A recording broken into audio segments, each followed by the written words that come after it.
All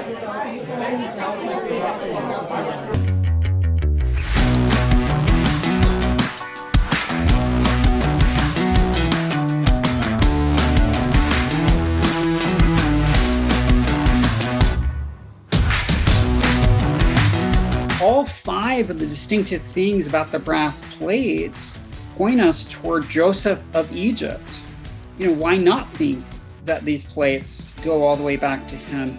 Well, then, if we look at the other relic that Nephi gets from Laban, the sword, we've got external evidence saying that that went back to Joseph of Egypt.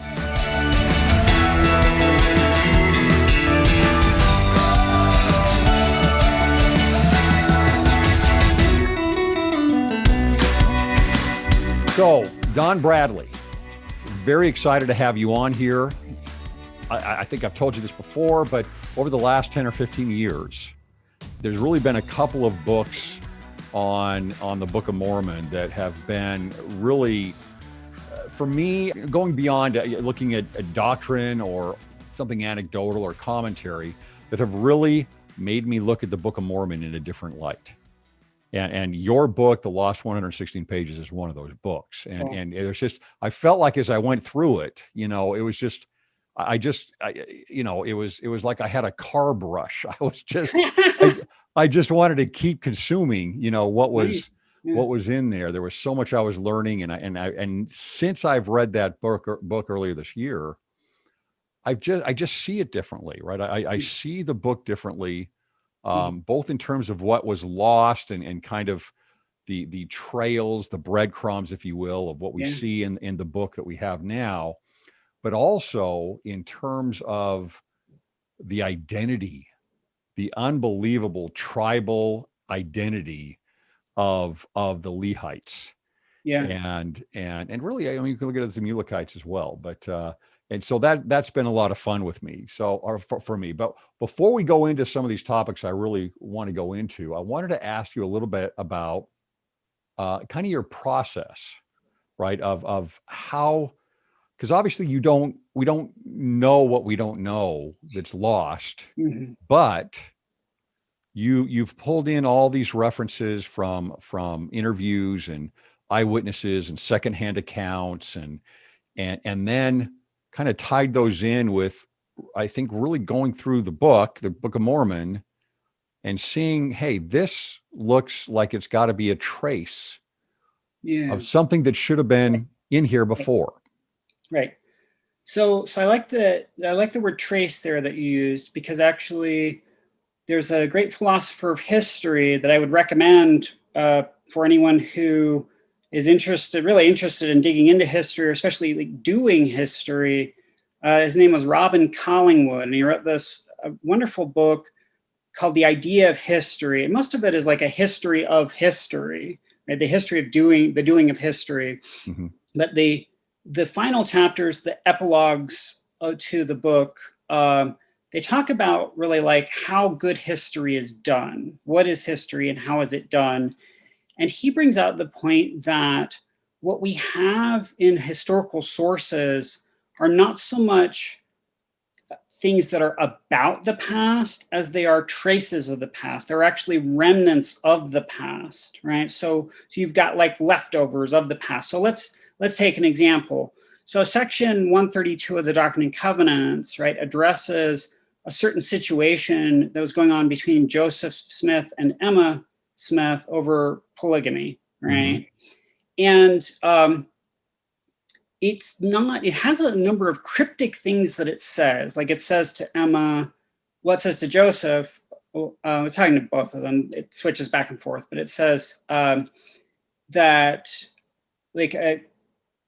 Joseph doesn't have to go through with a certain offer that he was commanded to make to Emma, because it was a test, right? But it doesn't explain what the offer was. Well, why doesn't it explain what the offer was? It's important to know what the offer was, right? Mm-hmm. Well, because it wasn't written for us. It's not about the situation. This isn't a storybook telling about Joseph and Emma and their ordeal with polygamy. This is actually a remnant of the past. This is actually part of the events that was going on that was recorded so that we have a piece of that puzzle. So Joseph and Emma could both look at this revelation and they knew what it meant, right? But we have to take that actual fragment of the past and use it along with other fragments of the past, sort of arrange them like puzzle pieces, right? Like suppose you've got, I love to use this analogy, suppose you've got a 1,000-piece puzzle, right? And it's a picture puzzle, right? It shows a picture of something. But we've only got 150 pieces of the puzzle, right? Well, we're never going to be able to see from that the entire picture. But we can put together maybe enough of the puzzle that we can tell what it was a picture of, right? We can get portions of the picture, we can get just right, and some of it we can infer, we can fill in some of the gaps, right? So that's sort of a general metaphorical way of talking about this process for, you know, piecing together like what was in the Book of Mormon's lost pages. The lost pages, by definition, they're lost, right? So how can we know what was in them? So it might be useful to know how I got started in the project, because that kind of tells some of the, well, about the purpose behind the project and some of the methodology. So I worked on this a long time. It wasn't like by any means the exclusive project that I was working on, but it was one of the big ones during this whole period. I started about maybe 15, 16 years ago, inquiring on what was in the lost pages. And the reason for that is that as I was studying the portions of the Book of Mormon that we have, I kept noticing that there were certain ways in which the text that we have would sort of build on itself. Like if you looked carefully at the language that's used in Mormon's abridgment, right, he would often have things in there that were alluding back to earlier narratives of Nephite history that he'd already told us. And so you could kind of create a chain backward, right, from a later story to an earlier story that he was evoking. And then in that story, he may be evoking or building on still earlier narrations that he's given of events. And then we come to this giant wall because the whole first part of Mormon's abridgment is lost. Joseph Smith tells us in the introduction to the 1830 first edition of the Book of Mormon that the lost pages were Mormon's abridgment of the first part of Nephite history. Mm-hmm. And from that introduction and section 10 of the Doctrine and Covenants, which addresses the lost pages, and from the Book of Mormon text itself, we can see that what was missing was the first 4.5 centuries of Nephite history, the first 4.5 centuries of Mormon's abridgment, because the small plates is the replacement for the missing text, and the small plates covers 4.5 centuries, first 4.5 centuries of Nephite history. So if you look at the total length of Mormon's abridgment, it's 920 years. That's where he's abridging other people's records to get up to his time. 600 years before Christ, 320 years after Christ. So the half of 920 years is 460. So we're missing almost exactly half, the first half essentially of Mormon's abridgment. And then we're supposed to just be able to pick up and understand exactly all the messages, right, that Mormon is trying to get across in the extant part of his abridgment. Well, I don't know. I mean, pick up any other book, like tear out the first half of the book, have somebody give you a Cliff Notes version of the first half, then read the second half and see how well you understand all the details. So my rationale initially, other than the fact that just like knowing what was in the lost pages would be fascinating, and I'd wondered about it ever since I was like 11 years old about, right? And I knew there were lost pages. I wondered what was in them. But so I started collecting everything that I could find that had been written on what was in the lost pages. And that wasn't much. I mean, mostly at that point, it was just a chapter that had been written by John Tvetnes, and then a few stray things here and there. And what Tvetnes had written was good. He had gone through the Book of Mormon text that we have, the available text, or as scholars call it, the extant text, right?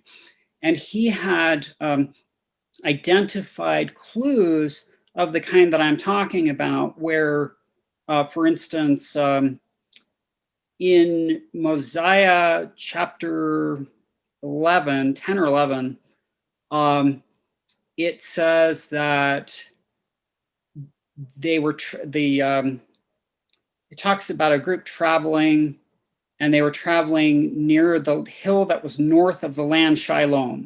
Mm-hmm. And this hill, it says, was the same hill that the children of Nephi had used as a resort at the time they had fled out of the land. So they had resorted to, they fled to this hill, right? And, but it doesn't explain what it's talking about when it says the time that the children of Nephi had fled out of the land. It just assumes that we already know what that is. Well, the only way that our narrator can assume that we already know what that is if he's already told us about that event, right? So John Tvetnes reasoned that this is a remnant of a story that had been told by Mormon in the Lost Pages. And then I was able to gather other clues from our extant Book of Mormon text that show actually what that event was. So we can combine it actually with things that use basically just the same language about fleeing from the land, that the Nephites fleeing from the land in the Book of Omni, when it's talking about Mosiah the First leading them on an exodus from the land of Zarahemla, from the land of Nephi to the land of Zarahemla, right? And it turns out this hill north of Shiloh is situated right in between. It's a way station between those 2 points. And almost every time that groups travel between Nephi and Zarahemla, they stop at this hill, right? And so when we take, again, it's like what the extant text gives us, what the small plates, because it's a skeletal version of the same history that was in the Lost Pages, it gives us puzzle pieces. And so we got puzzle pieces there. We got puzzle pieces given by Mormon in his narrative flashbacks, right? How he's building on this lost narrative. We've got a few puzzle pieces given in some of the early revelations. Section 10 of the Doctrine and Covenants that I already mentioned is most explicit about this, but also the revelations that were given in the immediate aftermath of the manuscript loss, most specifically Section 3 of the Doctrine and Covenants, also Section 5, they have echoes of material that was in the Lost Pages, where we can take things that are in those revelations and then take clues that we get from our available Book of Mormon text, put them together, and they're interlocking puzzle pieces, right? They start to give us more and more of a picture. Then, of course, there are other external lines of evidence. So there's internal evidence, right? That's like small plates, Mormons' flashbacks and such. Then there are external evidences. The early revelations would be one, but also things that people say about what was in the Lost Pages. So we've got accounts. Talking about the early saints. Right, the early saints. We've got, well, yeah. In one case, in a couple cases, we've got things that were said by the early saints, but then said to other people outside the church who then recorded them. But for the most part, it's the early saints themselves. So we've got things, a couple little things that Joseph Smith himself told others that were later recorded. Then we've got, in particular, my favorite of all time is this Joseph Smith Sr. interview that he gives to a non-Mormon neighbor in 1830 that the neighbor later publishes an account of. We've got accounts from different people connected to Martin Harris. Martin Harris's brother, Emer Harris, gives us a tidbit or a couple tidbits. And Martin Harris was the primary scribe for most of the Lost Pages? He was the primary scribe for most of the Lost Pages. And not only that, he borrowed the manuscript and took it home with him. He had, a 4-day carriage ride to read the whole thing, right? He was probably reading, most of what he wasn't there to scribe for while he was down in Harmony for a couple months taking dictation for Joseph already. Then we have accounts saying that once he's got it home, he's reading it out loud to other people. Martin Harris knows what's in that thing better than anybody. I mean, possibly even better than Joseph Smith, since Joseph Smith dictates it once, right? And then it's gone. Yeah, well, obviously there's not another copy. But Martin himself is at greater leisure to read it. So Martin also confides in a Kirtland friend and associate, Gladden Bishop, who gives a bunch of tidbits on a bunch of, more puzzle pieces. So the things, we just take puzzle pieces from different sources, internal sources, external sources, put them together, a picture starts to emerge. What do you think, I mean, as you went through this process, what was maybe, as those puzzle pieces came in to focus, what for you was maybe the most significant thing that started to fill in the gaps for you? So do you mean the most significant thing for methodologically to flesh out? No, I mean, actually what you saw was lost, but now somewhat found, right? By you pulling all these pieces together. What changed in your mind, right? How did you look at the Book of Mormon differently? What information was what did you think was most revealing? So what was most revealing, I would say, I'm going to answer that. If you want, I can give a different kind of answer if you want me to answer from a different angle. No, you roll how you want. You're good. Right now, from the angle of not just a specific. Well, actually, I'm going to give you two different kinds of answers. Okay, let's go with two. I'm going to give you first an answer based on sort of the pattern of data, not a specific data point, not one particular finding, but the fact that there were a number of findings that had what scholars call consilience, which literally means a jumping together, right? So there were a bunch of evidences that just pointed in the same direction, right? They just all, it's like a bunch of arrows, right? All pointing the same way.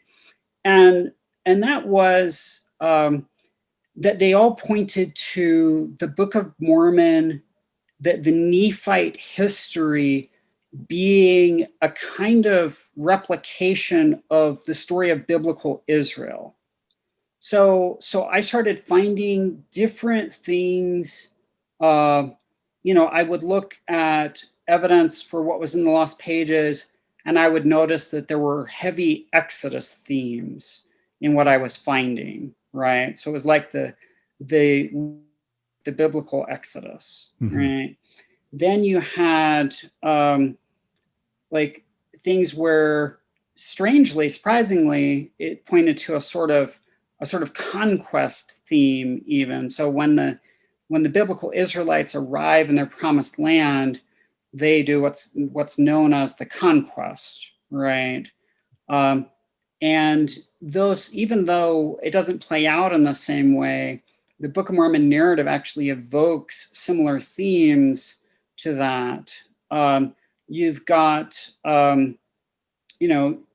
Nephi coming out in these different fragments from the lost pages as a kind of a second king, like a new King David, right? So David had been from the line of Judah, right, establishing a new sacred dynasty. Well, Nephi becomes sort of the David of the line of Joseph, right?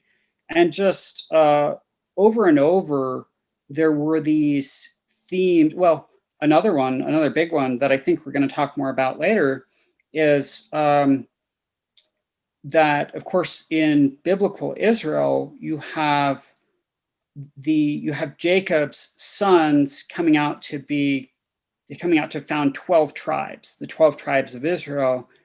That hasn't been much commented on, a little bit, but if you look at the number of tribes that come out from Lehi's family, right, you've got them enumerated always as the Lamanites, Lemuelites, and Ishmaelites, but also as the Nephites, Jacobites, Josephites. Wait, who am I missing? Zoramites.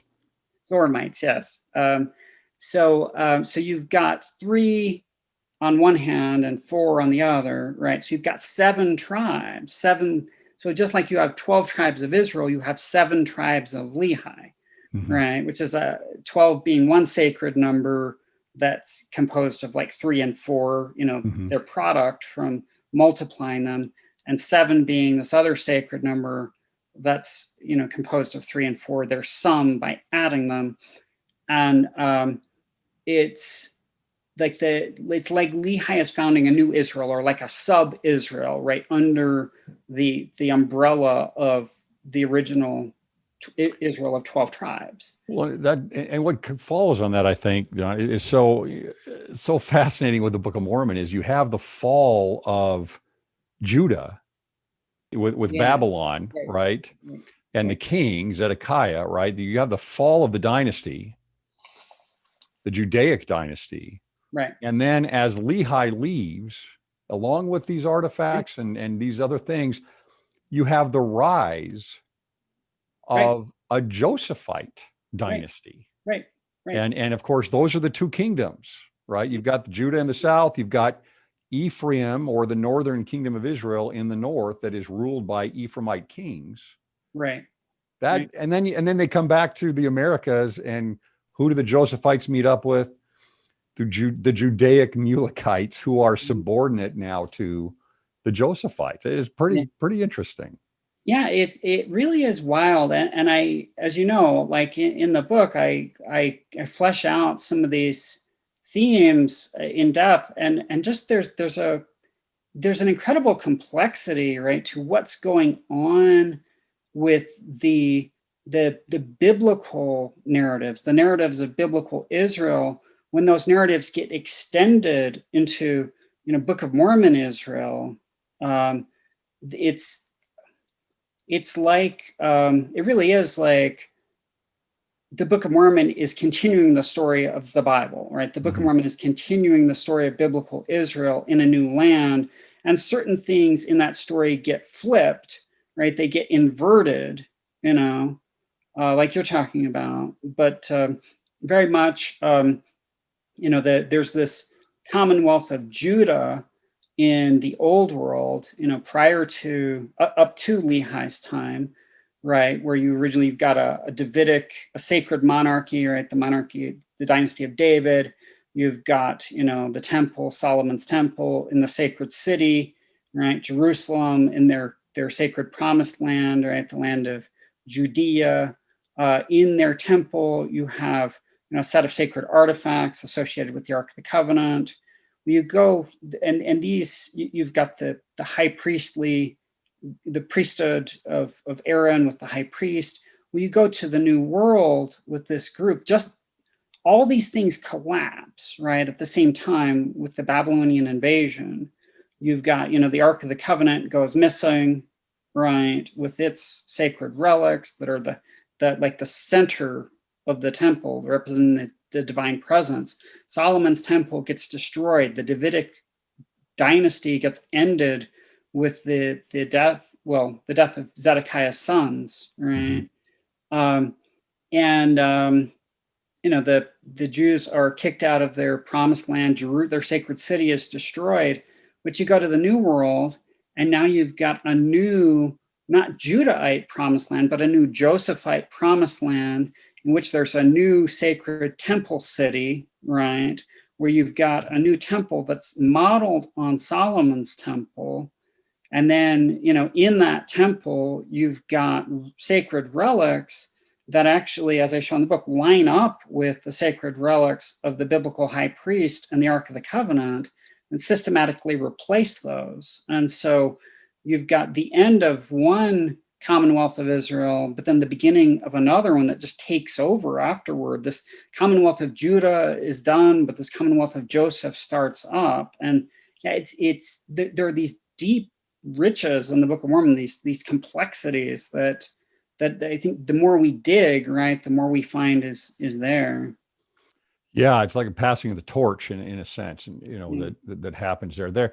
The one thing you had said there about early on, the how Joseph saw the Book of Mormon, right? This was not a New Testament type of book, even though you've got the term Jesus Christ everywhere and it's very, very Christian.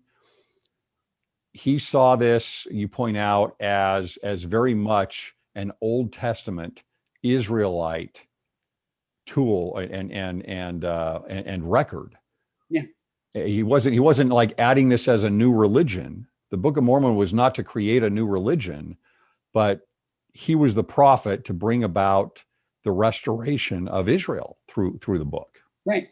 So I actually wrote I did my master's thesis actually on an overlapping topic. So I included some of the arguments about the lost pages. Most of that's just in the book, but some of that is in this thesis. But the thesis looked at the early restoration, right, early Mormonism, in a context of things that were going on in the 1820s in the US, and how Joseph Smith and Martin Harris and others around them first understood the Book of Mormon as it was emerging in that context.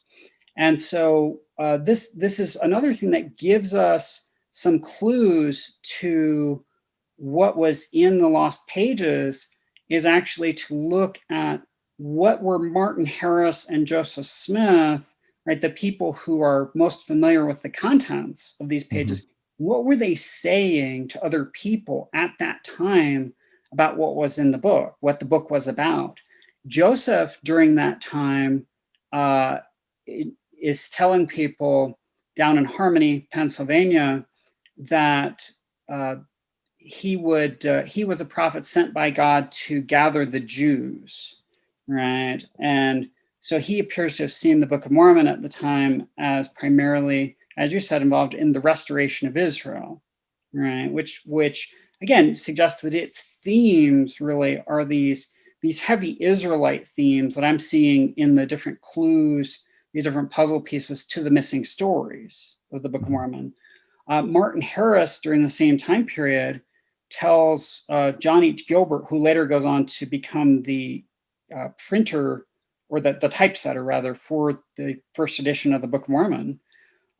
He tells John H. Gilbert that the book would be a book to, quote unquote, confirm the Old Testament.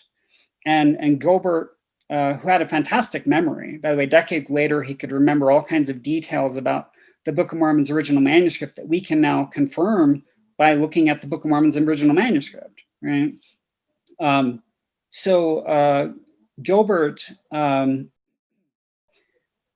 Gilbert says that Martin Harris was not talking about this at the time as a new religion, right? Martin doesn't seem to be really aware of what fully is going to emerge from this book. He's seeing it primarily as a book that's focused on these Israelite themes of loss and restoration. Yeah, that's fascinating. Of course, it ties right in on, so much with what we're kind of coming full circle on this now with, going back to President Benson talking about how the people are cursed because they haven't remembered the new covenant, which is the Book of Mormon.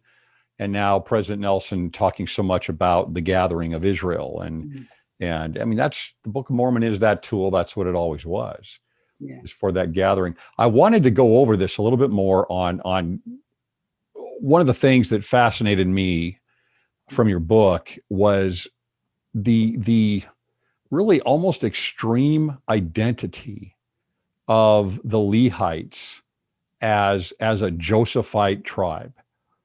And some of the things that I think that for me, in my mind, really changed that is, first of all, a clearer understanding of why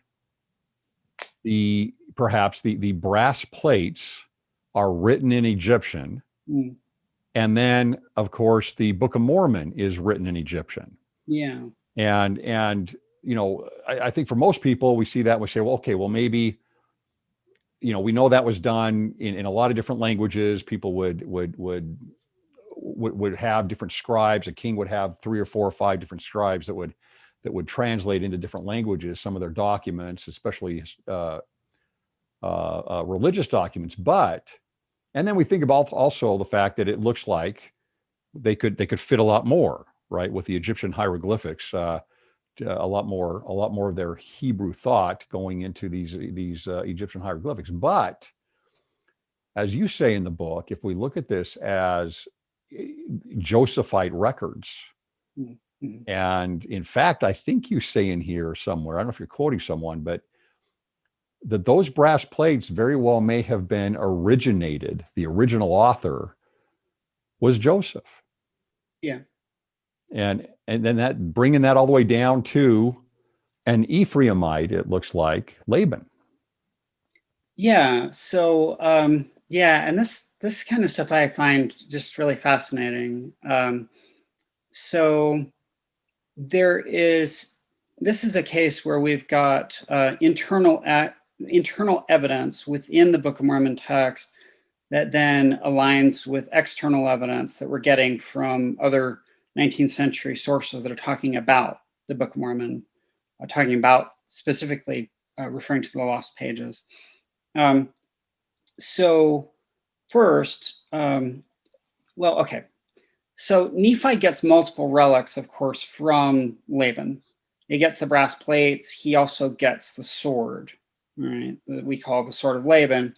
And that both the brass plates and the sword are handed down actually as regal relics in Nephi's line. They're handed down through his dynasty. They're dynastic relics, right? So when we look at what the extant Book of Mormon text says about the brass plates, it tells us several things about the brass plates that are distinctive, right? That make this record distinctive, let's say, compared to the Bible, right? It's supposed to be an overlapping record with the Bible to a great extent, at least the same as the Bible. But in what ways is it distinctive? Well, the Book of Mormon text tells us that this record was not kept by descendants of Judah, as we find with most of the biblical texts, right, are written by Judahites or Jews, right? The brass plates were actually kept by Joseph's line. They were handed down, we're told, in the Book of Mormon, from Joseph all the way down to Laban, and Laban, is the descendant of Joseph, right? We're told. Well, it doesn't say explicitly that they're handed down from Joseph, but it says that they're kept in the lineage of Joseph, right? Laban and his fathers had them. It tells us that Laban was a descendant of Joseph. And then it tells us, actually, there is a place where it says Laban was a descendant of Joseph, wherefore he had the records, right? Mm-hmm. Which suggests that the records could they're handed down from Joseph, right? Right. Another Joseph connection, and so the picture I'm going to be painting here is to show that almost all the distinctive things about the brass plates have directly to do with Joseph, right? So we first they're kept in the lineage of Joseph, right? Second, not surprisingly, then they have Joseph's genealogy in them. In fact, they have Joseph's genealogy in them to such a degree of detail that the genealogy brings us all the way down to the time of Laban and Lehi. Well, Joseph, if you look at the biblical chronology, would have lived about 1700 BC, and Laban and Lehi are around 600 BC. That's about 1100 years. That's a lot of genealogy, right? And yet the brass plates have a comprehensive enough genealogy of Joseph's lineage that Lehi can locate his own line and plug it into that genealogy. So it's got quite a Joseph genealogy in there. So again, the record is distinctively connected with the lineage of Joseph. Okay? Then we have unique prophets in the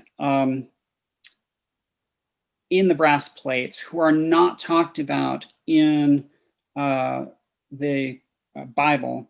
And so Zenos and Zenock, I'm forgetting offhand where this passage is. I cite it in the book and I should remember it, but there's a passage where it says, and it may be Christ saying it in 3rd Nephi, but there's a passage that actually identifies Zenos and Zenock as having been descendants of Joseph. So this is interesting, right? Because not only are these prophets that are not in the book of the Jews, as the Book of Mormon calls it, right? The Bible, right? The Judahite record, they're prophets who probably aren't in the Judahite record because they're Josephite prophets, right? And this record, the brass plates, has to do with the Josephites in particular. In many ways, a rival. What? In many ways, a rival. Right. So a fourth distinction of the brass plates that connects them with Joseph is they have firsthand prophecies of Joseph, right, written in Egypt that aren't contained in the Bible. So they've got distinctive Josephite content that stretches all the way down to Laban, right, and whose genealogy they give from Joseph all the way down to him and Lehi, right? But they've also got Josephite content that starts as early as Joseph himself. So you've got distinctive Josephite content that stretches all the way from Joseph, 1700 BC, his first person prophecies, to Lehi's time, 600 BC. And you've got various other Joseph distinctives in this record. Why? Why is this record so Joseph heavy? Well, if we look at the one other distinctive aspect of the brass plates, I think it gives us a great big clue, and that's they're kept, it tells us, I think it's in Mosiah 1, tells us that the brass plates are kept in Egyptian. Yes. Well, Egyptian, as in the language of Joseph of Egypt, like the language that he presumably would have been writing in, or certainly could have been writing. And the Genesis account makes clear that Joseph had learned the Egyptian language. He'd become proficient in Egyptian, right? Sure. And so all five of the distinctive things about the brass plates point us toward Joseph of Egypt. And so, why not think that these plates go all the way back to him? Well, then that's internal Book of Mormon evidence. If we look at the other relic that Nephi gets from Laban, the sword, we've got external evidence saying that went back to Joseph of Egypt. So I mentioned earlier, Martin Harris is the guy who knows, should know the Lost Pages narrative better than anyone. Well, he's got a close associate in Kirtland Gladden Bishop, who we know he tells things about the Lost Pages to, because Gladden Bishop publishes a description of things that Martin Harris told him about the physical appearance of the Lost Pages. And then Gladden Bishop also tells a number of things about the Book of Mormon that we have from other sources coming from Martin Harris and from nobody else. So for instance, Martin Harris gives the dimensions of the plates differently than anybody else. He's the only person to say that the stack is only 4 inches high, right? When others put it higher than that, except for Gladden Bishop, who puts it at the same exact dimensions that Martin does, right? Well, he's friends with Martin, like he's talking to Martin. Gladden Bishop tells us while he's a close friend of Martin in 1850, that the Sword of Laban had actually originally been made or caused to be made. Joseph had caused it to be made in Egypt so that it could be used later during the Israelite conquest of the Promised Land when they leave Egypt. And there are other things that's like wild, but there are other things in the Book of Mormon narrative that fit with that. And again, other puzzle pieces that go with it. And it goes with the internal evidence that we have that the brass plates handed down to Laban go all the way back to Joseph. So yeah, That's there's a interesting. very, very heavy Joseph theme, right, in the book, right down to these relics of Joseph end up in the hands of Lehi and ultimately Nephi and his dynasty. So Nephi becomes an heir of Joseph. He's got the relics of Joseph. And you think about Nephi as a kind of new Joseph, right? He's a younger brother whose older brothers are envious of him and try to slay him. He's bound and left to the wild beasts, and right, and so on. He's a new Joseph, and he carries this authority of Joseph. He carries these relics of Joseph and hands them down through a new Josephite dynasty. Yeah, that's pretty. I'm trying to think in Genesis toward the end there if there's a reference to this or not. But you say that Joseph had the sword made for the conquest of the promised land. Then, therefore, knowing, it would seem like, that they were going to go to the promised land or back to the promised land, and of course his bones are carried right back to the promised land. His bones are carried at his own request. Yeah, we know that Joseph knew they were going back to the promised land because Joseph himself says it. This is how the book of Genesis ends. Genesis ends with Joseph on his deathbed, putting his brothers under covenant that they will carry. He says, God will surely lead you back. He will surely lead you out of Egypt. When you go, you got to take my bones with you and bury them in our promised land. And so the idea of Joseph having a sword made would be Joseph's having a sword made because he's anticipating that it needs to be used in the conquest. This account from Gladden Bishop, I forgot to mention, says that the sword was used in the conquest by Joshua, who leads the Israelite conquest and who is a descendant of Joseph. He's an Ephraimite. And so if this account is correct, it would explain also why Laban inherits the sword, and it would show that Laban would be a descendant, actually, he would be an Ephraimite. Sure. He would be a descendant of Joshua, so the sword would come down to him. So that's just fascinating. And then of course, again, going back to Joseph's bones, that you could say is a precursor to the Nephites, the Lehites, carrying their Josephite records on their exodus. Right. Because not only do they get the manna and Aaron's rod and all these other things along the way, but the whole time as they leave, they are leaving with the relics, the Josephite relics, his bones, right? Being carried to the promised land. There are connections here that get really, really wild, but they're grounded, right, in the narratives. But there's a part in the book where I talk about a book that addresses called I think it's called Joseph's Bones, but it talks about a lot about these incidents, right? It's not a Latter-day Saint book; it's by a Jewish author, and it's about Joseph making his family promise to take his remains back to the promised land, and how that prefigures the conquest and is connected with different aspects of what Joshua does, and so on. And he points out that in Jewish tradition, in Jewish reading of the Torah, they talk about there being two arcs, not just one arc. You have the Ark of the Covenant.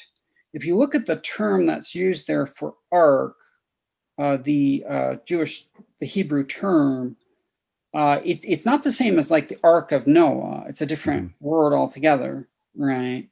But it is the same term that's used for Joseph's coffin, which in our Bible is translated as, I think, coffin, but it's not translated as ark. But I think the word is aron. But they point out that, and it's a very rare word in the Hebrew Bible. It's only used in one other place, and that's in a temple context. But they point out that the Israelites on their Exodus, they went forth carrying the Ark of the Covenant, right? That's holding the stone tablets and maybe other of the Jewish sacred relics, right? Mhm. And beside it, they're carrying the Ark of Joseph, right? That these things are both in the Hebrew, they're the same term, and they're being carried. The Israelites are carrying both of them as they go forth on their Exodus.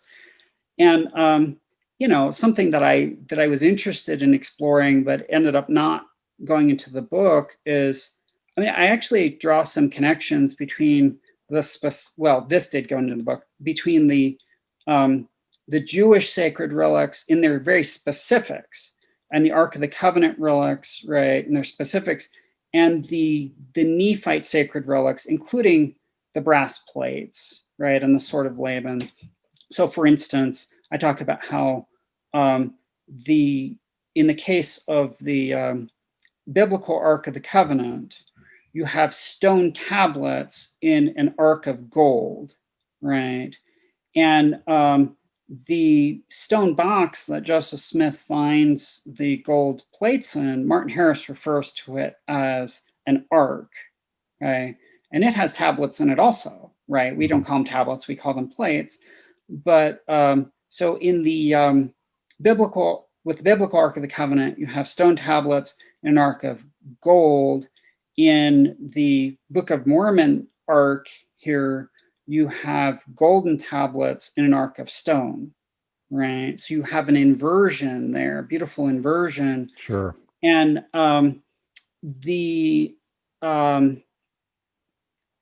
if Joseph's body was carried out in this ark, right, and we have Joseph relics being carried out also, like the brass plates that he had started, maybe they're actually carried out in Joseph's ark, so to speak, right? That maybe they're actually in his coffin. I mean, I didn't put that in the book, but it's something that That's interesting. Would be interesting to explore further. Yeah, that's very interesting. Going toward the physical here, as we have just done here, looking at these items, another thing that really fascinated me that I didn't know about, I don't know why I didn't know this, but I did not know that there were physical seals, pages in the gold plates from, at least from Moroni and from the brother of Jared. Mm-hmm. And when we talk about the record being sealed up, I mean, sure, we can look at the book of Revelation and authority with a seal, and we can talk about being closed up until a time in the future. All that's true. You can use that term for seal, but you bring up the actual physical seal of at least these two men that were found, that were part of the gold plates. Yeah, so this stuff, I just eat this stuff up. I love it. Right? It's incredible. History for me, it's solving mysteries, right? It's detective work, and like there are wild mysteries here. They're fascinating things that nobody, I don't think anybody would have like dreamed up, So it turns out we have a number of very interesting, often very detailed accounts about the early restoration, right? About the plates, about their coming forth. And one of these accounts that I mentioned earlier is an extensive interview that was done by a Palmyra resident, Fayette Latham. He was a young man at the time, became a Palmyra businessman.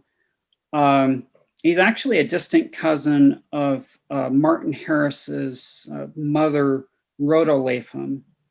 Fayette Latham, in early 1830, he's hearing all the buzz in town about the Book of Mormon, right? A new book of scriptures being printed in town, and he really wants to learn more about it. He and one of his cousins, Jacob Ramsdell, they want to know more, but the book's not off the press yet, so they can't just go buy it.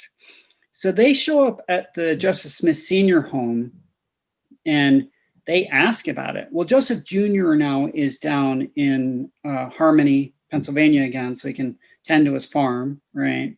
So Joseph Jr. gives these two an extensive account, first of the coming forth of the Book of Mormon, and then of the narrative of the Book of Mormon.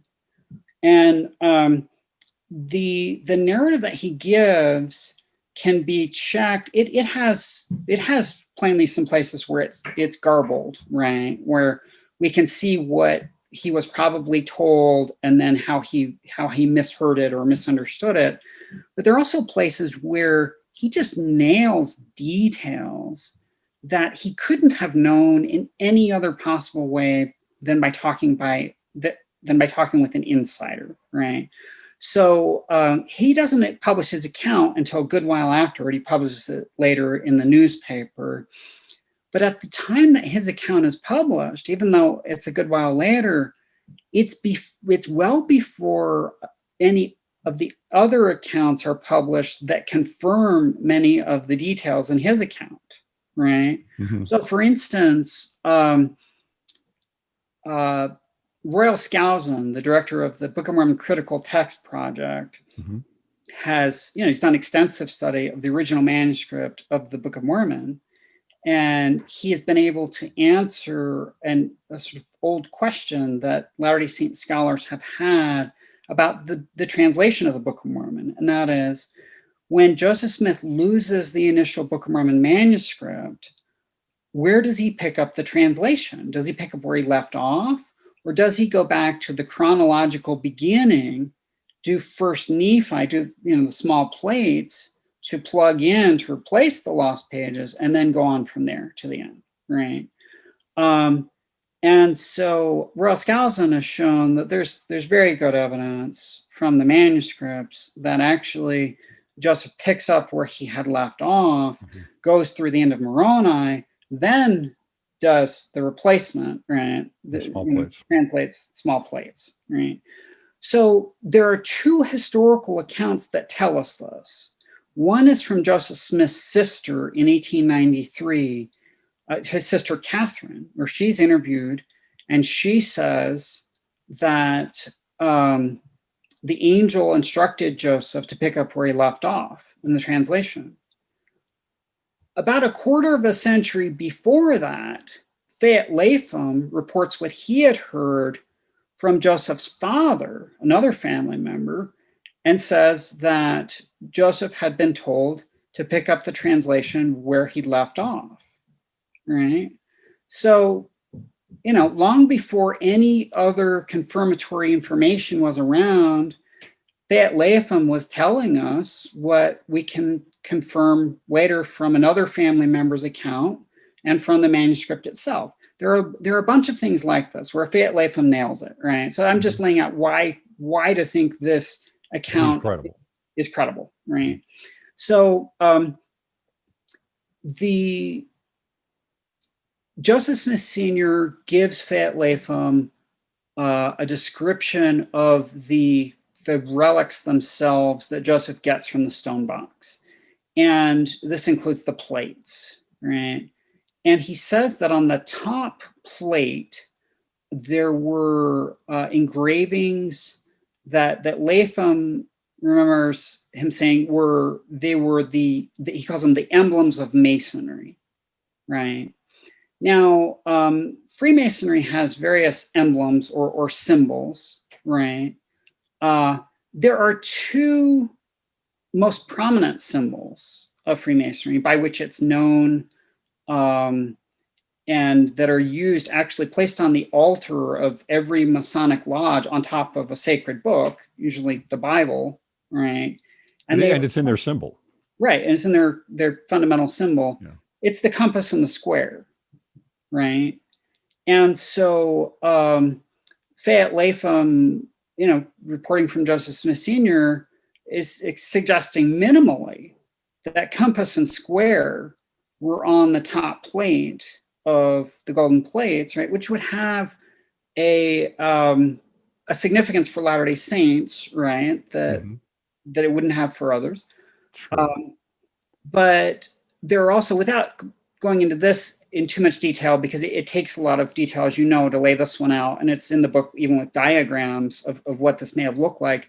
But the descriptions were given from Lucy Mack Smith and from Joseph Sr., who saw the interpreters, right, that came with the plates. Joseph Sr. tells us that the interpreters were set on top of the plates, right? So you've got this top plate has these symbols on it, but it also has the interpreters set on top of it.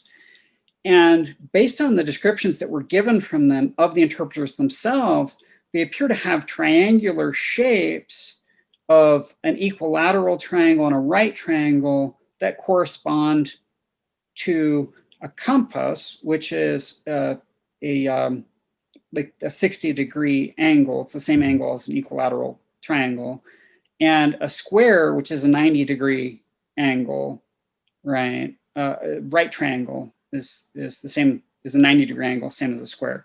So and there, again, which I lay this out better than I can here now in the book, right? But there's reason to believe that the compass and square were actually laid on top of each other over the accompanying engravings of compass and square, which probably also were engraved one on top of the other, right? And so we have like sacred symbols placed atop each other to provide a kind of physical seal. So in the Book of Ether, it talks about how when the brother of Jared had his experience with God up on Mount Shelem, he is given the interpreters. This is where the interpreters come from originally, right? Mm-hmm. And when he seals up his own record, he seals up the interpreters with his record. Now, it's not really clear offhand what mental image that's supposed to evoke. What are we supposed to picture? What does it mean for the interpreters to be sealed, right? Well, I actually suggest in how I lay this out in the book that when the compass and the square shaped interpreters are overlaid on top of each other, they form a kind of seal, mm-hmm. right? And we've got practices in the ancient world of, sealing up documents.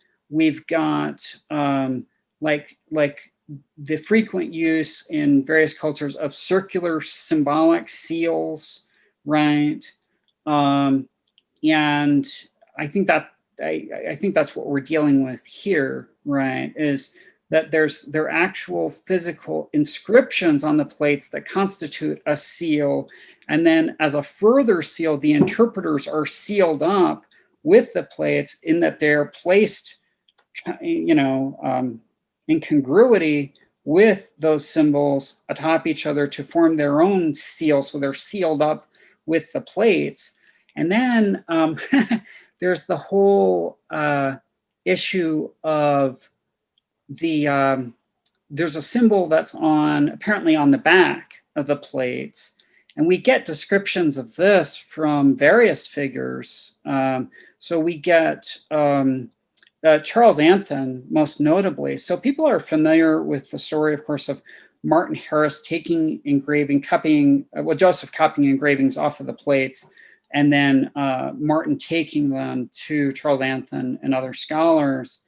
So he actually first takes them to a scholar and politician named Luther Bradish, who lives in Albany, who had relatives, a brother in Palmyra, who was a neighbor to Martin Harris.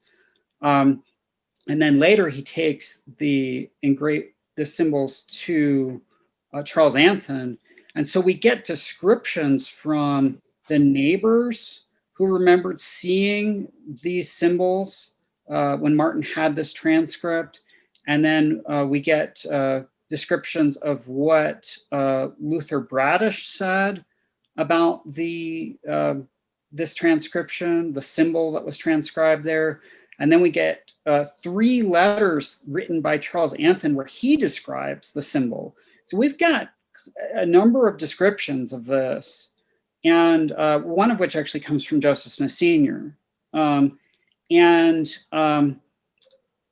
From what we're told, so just to clear up some confusion, people are used to seeing a little scrap of paper known as the characters document and having that identified as the Anthon transcript. And the reason that that gets identified as the Anthon transcript is that is in fact a transcript of characters off of the Book of Mormon plates. And so people assume that because that is from the Book of Mormon plates, that is the transcript that's taken to Charles Anthon. However, when you look at every single one of those accounts that I mentioned describing the transcript taken to Charles Anthon, the characters document doesn't fit the description of any of them, right? Those descriptions all indicate that there was a circular seal, a giant circle, right, with various astronomical symbols like sun, moon, and stars, right, as well as characters. And so it appears that there was more than one transcript that Joseph makes from the plates.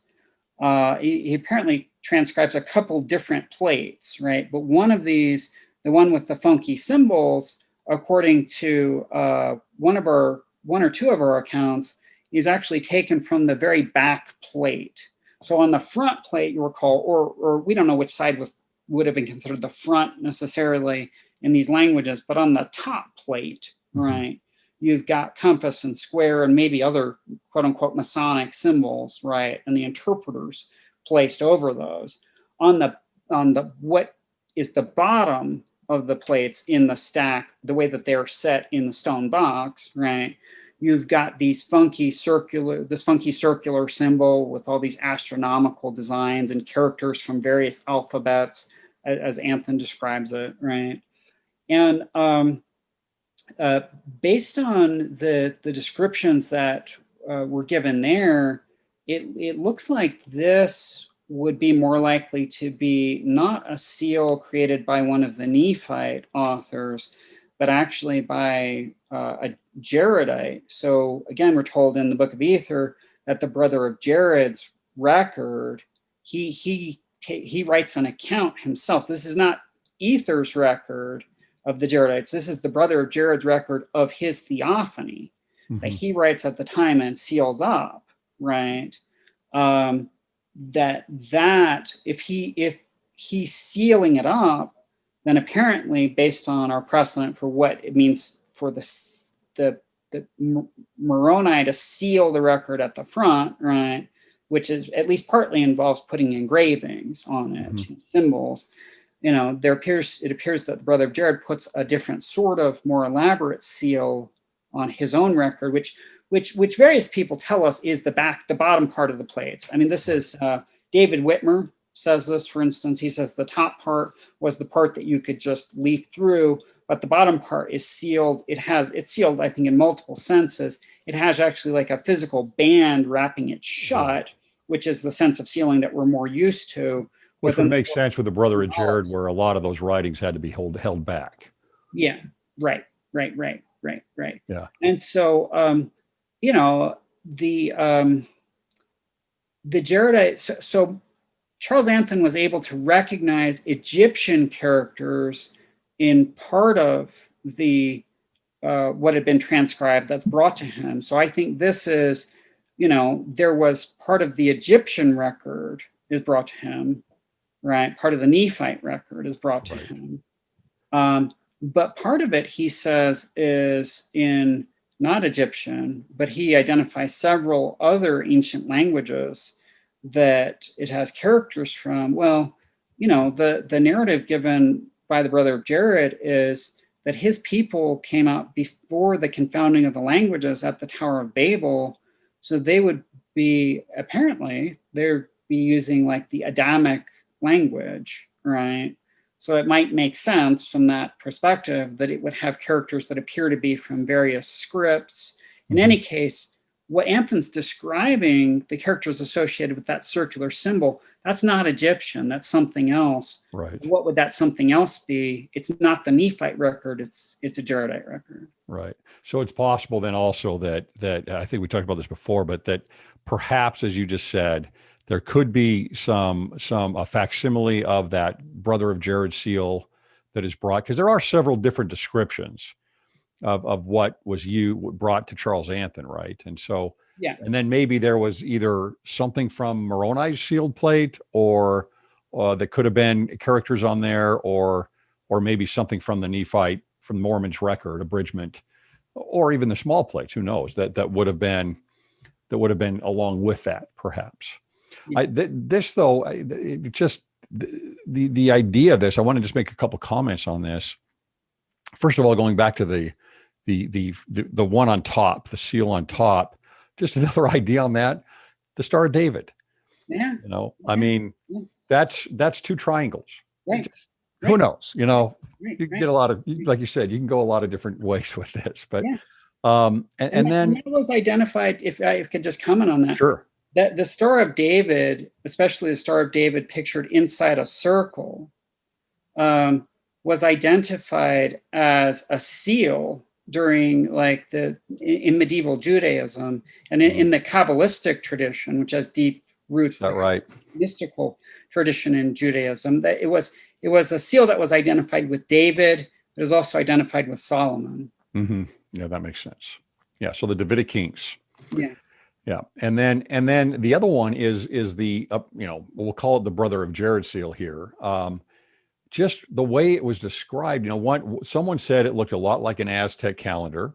Yeah. Now, I'm not making any jumps to that at all. I don't care about the geography or location or anything like that. But just to give a picture in people's mind, right? It looks like that one where you've got the face of the sun in the center, and then rays coming out, so that you had compartments, so to speak, right? Right. It would be angled coming out, and then it had concentric circles around it, and then around the sun. Well, you talked about the symbols of the sun, the moon, and the stars around the sun.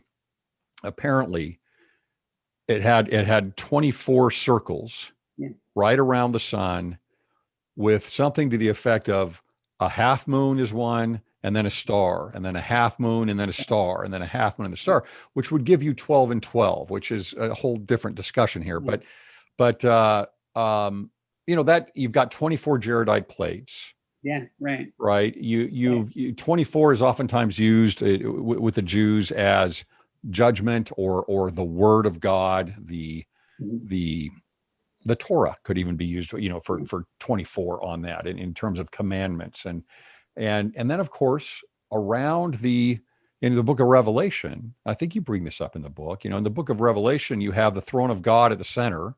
Yeah. And then you have the 24 seats with 24 elders sitting on it. So actually, I should have brought up that they were surrounding the throne of God. I just mentioned the 24 elders. I don't think I mentioned that they're surrounding the throne. So you'd have effectively a circle of the 24 around the center point. I mean, God being like the sun, right? The glory in the middle. And the interesting thing there is, as I read the book of Revelation, what I see is the same thing I read in Abraham 3, which also goes through a cosmology, right? Of what to me, it's priesthood, right? It's a hierarchical structure of priesthood that you have. You have the Sanhedrin, which is really 23, but it's a place of judgment. It's usually built from the 12 from the people, and then another 11 or 12 that come from the aristocracy or the leaders. And then the biggest one to me in looking at priesthood is the 24 courses of the priests that are there, that are assigned to the temple, right? And so they go through, Hugh Nibley talks about one eternal round, and he uses that with a facsimile number 2, and you can look at that as one day, right? The sun going around the earth, they would have thought back then, or you can look at it as 1 year, right? And so you've got the 24 courses going in the one round, in the eternal round, that are going around the throne of God. And that's just fun stuff. That's really fun stuff. Yeah, trying to understand that, trying to picture that symbol, and then understand the symbolism of it. That seal, like, is super fascinating. I'd love to do more with that in the future. I'd love to actually invite readers, to delve in and try to figure out more of it. Also, I mean, for my my book, as I mentioned in the book, it's not meant to be like the final word on these subjects. On a lot of these subjects, like, it's more like a first word, there hasn't been a lot done on these things. So there's an invitation there certainly to, come join into the investigation. But there are the different descriptions of this circular seal. They're fascinating. They all like converge, right? So like you've got, as you mentioned, the comparison to an Aztec calendar gives a certain picture, right, of the sun at the center with rays. And then because you've got concentric circles, those rays end up dividing it into different compartments, concentric circles into compartments, and a certain number of compartments, right? I think there are 12 rays, was it? Or I don't remember how many rays there were, but it was something that would like make sense. A significant number, yeah. And then you look at Joseph Smith Sr. says that Luther Bradish, when Martin Harris showed him this transcribed symbol, he couldn't figure out what it was, but he said it looked similar to his Turkish passport that he had been given by the Ottoman Empire when he was traveling there as a diplomat. I remember that, yeah. Wild. So I went and I tried my best to find an early Ottoman passport. I managed to find one from the 1840s, is the closest I could find. But guess what? Crescent and star are some of the big Islamic symbols. They were symbols of the Ottoman Empire. You've got circular seals on still on their flag, by the way. Right? Yeah. And you've got crescents and stars. You've got various things that fit this description that Anthon gives of the symbol of. You've got things. Gladden Bishop gives his own description, pulling on Martin Harris, right, where he describes a sun in the center, right, and then he describes like rays coming out from the sun, which like goes in along exactly with Anthon's comparison to an Aztec calendar, right, and I actually so I wasn't able to put the picture of the Ottoman passport in the book because of copyright issues. Nobody actually knows who, if anybody, holds the copyright on this image. Right. And so I put it on my Facebook, the Facebook page for the book, Lost 116 Pages. Good to know. Yeah, because I've been looking for that. I couldn't find it. 116 pages. You can look at that there, and then you can compare it. I've got the pictures in the book of the like the Aztec calendar, and there you can find that other places as well. But like I've got all the various descriptions that different people give in the book there. But yeah, fascinating to try to figure out what does all this, what did that thing look like, and what did this all mean? One last thing on that, for a little piece of fun on that I think needs to be really looked into is again going back to facsimile number 2 on that, because some of the descriptions on there, obviously there's not a sun, but there is a throne of God in the center based on what Joseph Smith gives us for figure 1. Yeah. In fact, if you look at, this is very interesting. If you look at that symbol, you're going to see a little X. And imagine, if you will, taking like we did when we were kids in elementary school, imagine taking a writing compass with the pointy part and putting it right on that X, and then taking your pencil side of that compass and creating a circle. That's exactly what you get with facsimile 2. There's an X marks the spot. It's the exact center of the circle on that, being made with a compass, right? Now, you also have in there compartments, right? And something that builds out, and you have columns of writing. It was another description that was on that seal. I'm not saying it's a facsimile like an Egyptian facsimile. I'm just saying that there are comparisons. And then I don't know this about I'm not an Egyptologist, but you think about those hypocephalases as they're used to bring you through the underworld. Yeah. And so when you die, it goes behind your head. Yeah. And just reading your book and the way you describe these as seals, it just brings up the thought that, is that a seal? Yeah. Right? What is it doing? It's sealing you to Osiris, or it's sealing you to the afterworld, in a sense. I don't know. Just again, a little bit of fun based off of what you started here. Yeah. Well, so I think that that's really good. So I had not gotten all those insights. I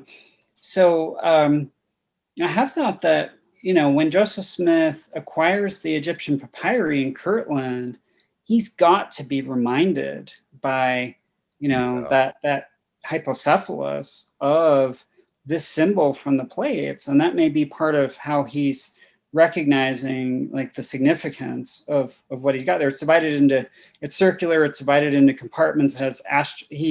It has astronomical significance, right? Like the sun, moon, and stars, and so on. Yep. Yeah, it does. Yeah. Yeah. It's pretty interesting. All right. We're going to finish up with this last point that I also found very interesting, just to take a couple minutes on it, and that is the Jewish festivals. Yeah. And there's both inside the text of the Book of Mormon, you shed light on, for example, Laban being drunk at a certain time, right? And then there's also the Jewish festivals that are occurring with Joseph Smith as he goes through the process of bringing to light the Book of Mormon. I want to start with the idea first of, and we'll just real quick, is the idea of Nephi returning to Jerusalem with his brothers at Passover. What helped you come to that conclusion? So I had been reading, having gathered different sources that would suggest what was in the lost pages of the Book of Mormon, or different clues, right? This Joseph Smith Sr. interview with Fayette Latham was obviously significant there. This had been recognized by a friend of mine, Mark Ashurst McGee of the Joseph Smith Papers Project, that when Joseph Smith Sr. gave an account to Fayette Latham, after he tells him the story of the coming forth of the Book of Mormon, he tells him this story in the Book of Mormon, right? He tells him the story of the Nephites. And when he gives him that narrative, he tells him some things that are familiar to us from the Book of Mormon, some things that are obviously garblings of things we have in the Book of Mormon, and some things that aren't garblings of what we have. They're just brand new details that aren't in our Book of Mormon text, but if you look at them, they fit like hand in glove. And so my Mark Ashurst McGee had identified one of these with the story of Mosiah the First, that I argue is part of the story of Mosiah the First. It has to do with the interpreters, that is in this narrative from Joseph Sr., and that he had argued was in this from the lost pages. And then looking at that further, I saw that Joseph Smith Sr. was giving details about the story of Nephi and their exodus from Jerusalem that are not in our present Book of Mormon text, but they would fit, right? And so Joseph Smith Sr. is going along. He's relating how this prophet, he doesn't remember, that Latham doesn't remember the name, that Lehi had been warned of God to flee out of Jerusalem, that the prophet had sent his son back. Latham only remembers the main son, the one son. And, he sent him back to get this record, and he tries to get the record, but he's unable to. And then he's like wandering, at night, and he comes across someone lying drunk in the street. And he remembers some detail here, that he drew the guy's sword out of his sheath. The guy was drunk. He drew a sword out of his sheath. He remembers like admiring the hilt of the sword, right?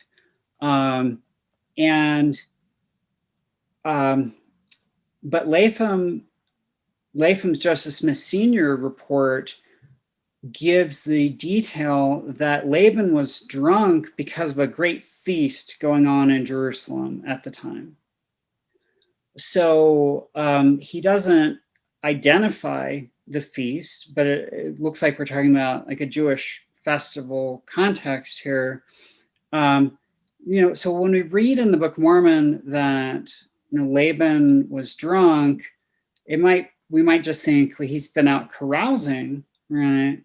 But when we look at the text actually has a number of suggestions that this account is correct, that there's some more formal festival context here, and it's not just he's out carousing. So for instance, if Laban's just out drinking with his buddies, he's got pretty high profile drinking buddies, because it says in the text, he was out by night among the elders of the Jews. Mm-hmm. So these are the elders of the Jews out drinking with him, right? Laban also, curiously, like, he goes out in armor and a sword, right? like he's full regalia.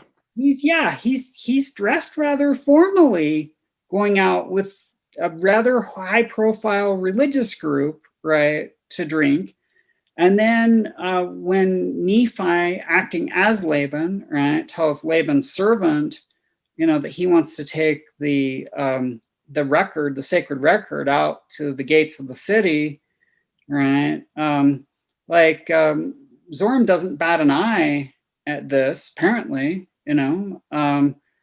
which fits better again with like a formal religious context than it does with carousing with the guys. So there are various things like that, and then there are more detailed textual arguments where, when you look at what the Spirit says to Nephi about why Laban has to die, and the wording that it uses, it's better that one man should perish than a nation perish. Those very words are used by the high priest Caiaphas about Jesus at Passover, and they actually have a connection with the themes of Passover. It's not a coincidence that those words are used at that time. Yeah, that's a strong parallelism right there. If you look at the calendar, if you look at the timing, Nephi has told us that this all happens in the commencement of the first year of the reign of Zedekiah, king of Judah. The biblical account actually tells us when Zedekiah's reign commences, and it turns out it's right around the beginning of the calendar year, which then, we know when Passover falls relative to the calendar year. It's very early in the year, so that fits. There are just so many lines of evidence that point in the same direction. So I've laid that out in the book. I've also laid it out in an article in the journal Interpreter about Lehi's Passover. Okay, great. That's a good reference. I'll put that in the link as well for that. Lastly, Joseph Smith. This is great symbolism for everyone who's LDS. He goes 4 times, right? 4 years in a row. As you put it, it's like he's the high priest. And once a year at the Day of Atonement, which is around the fall period, he goes back, meets Moroni, and he goes to the Ark, right? And then finally he's given the plates on September 22nd, 1827, I believe. Right. Okay. And that happens to be, in the Jewish calendar that year, the day of the Feast of Trumpets. Right. Which is the first 2 days basically of Rosh Hashanah, but it's the first day of the days of awe, or the days of repentance, the first 10 days. And what's our symbol that we've typically used, in the past anyway, is Moroni sitting up on the temple, on the top of the temple with a trumpet, and it's him that on the Feast of Trumpets brings out the record, which is the tool for gathering Israel, which is what we do in those temples. But I used to read many years ago. I think is it John Pratt? Oh yeah. Yeah, is it John? Yeah. Yeah, John Pratt. And I thought, okay, this is interesting. It's kind of fringy, you know, and he kind of puts this stuff together. But you know, after reading your book, I'm giving him a little bit more credibility on some of these things because the Lord seems to work on a calendar. I mean, it is in the stars, so to speak. It's written in the stars. And go over that just a little bit, just real quick. We've only got a few minutes here. Sure. Finish up, but of kind of this laying out of the Jewish fall festival at the time of Moroni and Joseph Smith. So just so listeners know, because I don't think I mentioned this up front, the book is divided into two parts. So the first part is like the history of the lost pages. I call it the coming forth, the translation, the loss of the lost pages. And then the second part is the history in the lost pages. So that's what we can know about the contents. So this part that we're talking about right now is the first part of that first section of the book, which with, you know, the coming Book of Mormon, well, the coming Sunday school year, being Doctrine and Covenant Church history, might be interesting because it's talking about the opening events of the Restoration. Sure.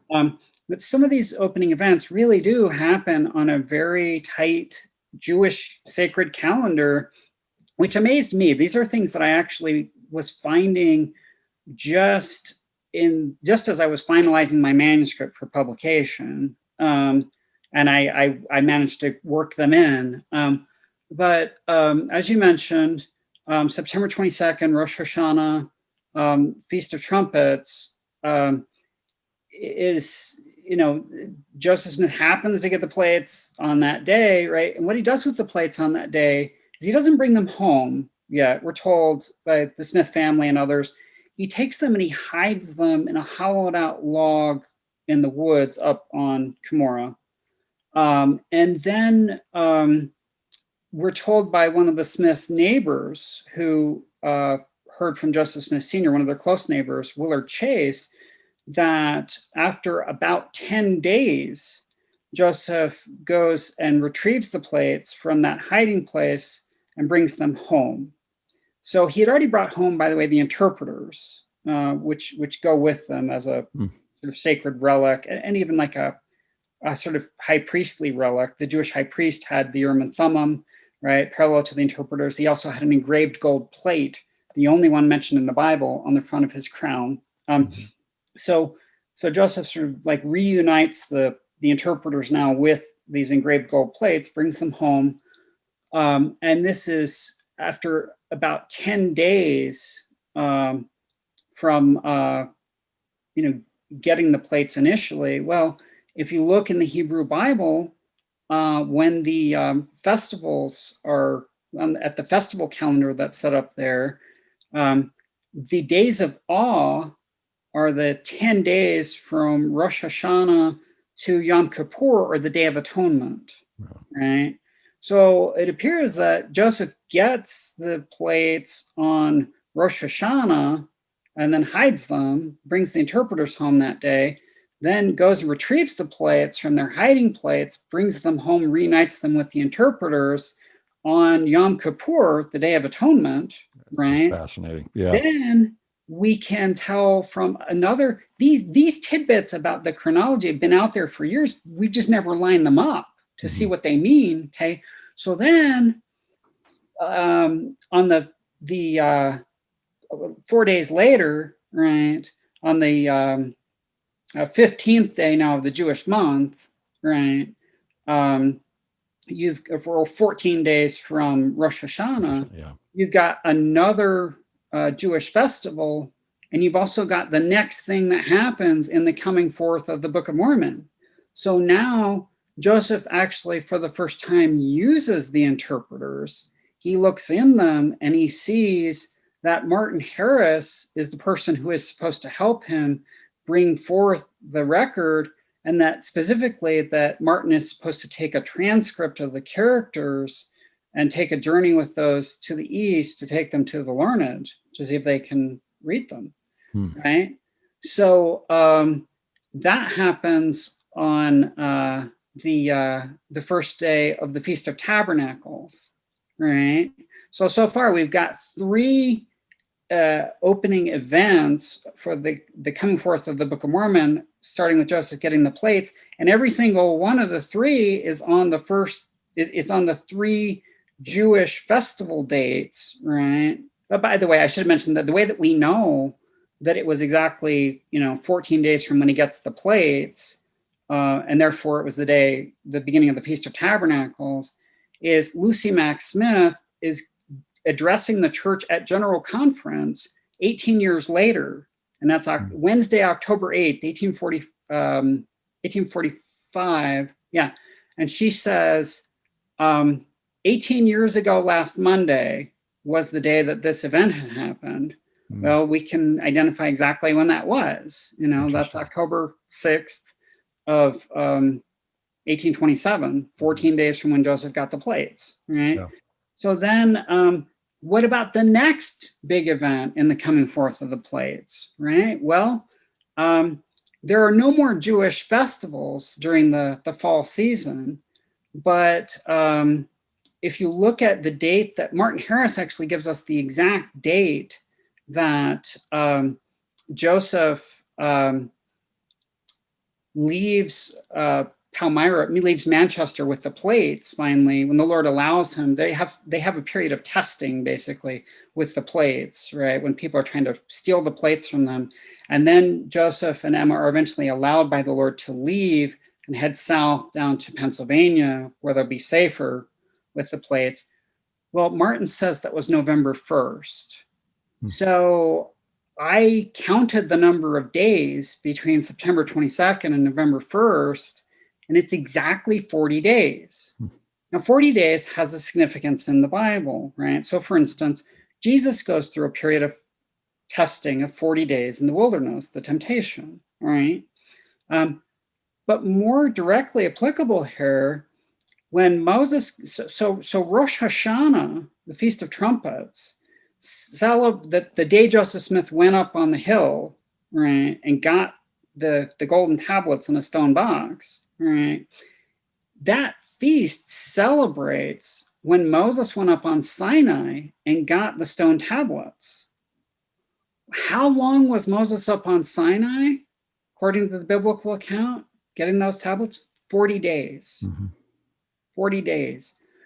So that's the exact time period that Joseph has the golden tablets, right, from Rosh Hashanah to when he's allowed to take those plates, and go down to Harmony with them. Interesting. So every single one of the 4 opening events that happen with those plates, right, in 1827 is key to the Jewish festival calendar for that year. And then I describe in the book another festival connection that I think happens with the translation process, and so on. So yeah, that's fabulous. That is great stuff, Don. Like I said, I love the book, just ate it up. I really appreciate you taking the time to do this and go over these things. I think that a lot of our followers here and those that listen to this podcast are going to feast on what they're listening to here. So I really do appreciate it. What, you got a next project coming up, or? I had been hoping to get a book out this coming year on the first vision. But then which you've worked on before. Yeah, which I've done papers on in the past.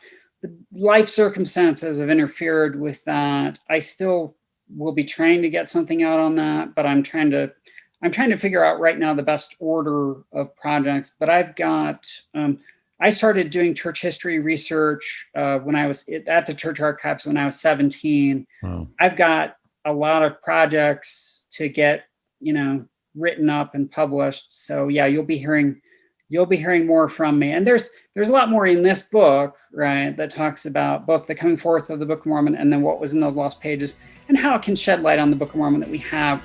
I'll have other projects that will deal specifically with the Book of Mormon, and look a lot at the period, the translation period, things that were going on in the translation period, and how those things connect with what's going on with Joseph and Oliver and others as the book is coming forward. How were they impacted by the translation as it comes as it comes forth, and priesthood restoration events, a lot of other things. Sounds wonderful. Thanks again. Really appreciate it. Yeah, thank you.